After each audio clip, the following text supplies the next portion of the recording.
Ano ang ibig sabihin ng HIV at AIDS?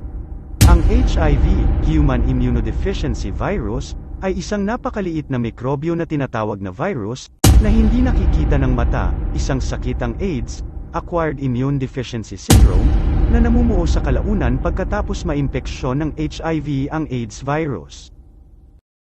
Mga sintomas ng HIV at AIDS. Mataas na lagnat, chills o panginginig na parang giniginaw. Rashes sa katawan, sore throat, mouth ulcers. Pananakit ng mga kasukasuan, muscle pain. Pagkaramdam ng sobrang pagod, parang palagi na lang pagod.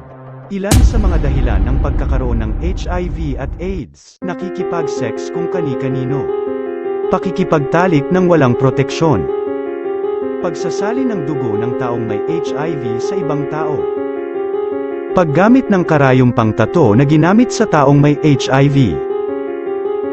Pagsuso ng sanggol sa nanay na may HIV.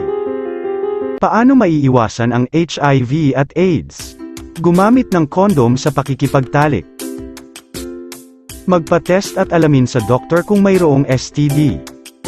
Pag-iwas sa pagkakaroon ng maraming katalik. Tandaan na ang HIV at AIDS ay isang virus na makukuha sa ibang tao pero sa kasalukuyan ay walang partikular na gamot ang nakagagaling sa AIDS.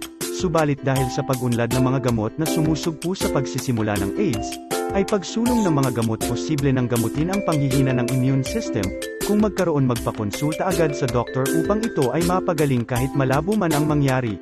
Yun lang, maraming salamat sa panunood.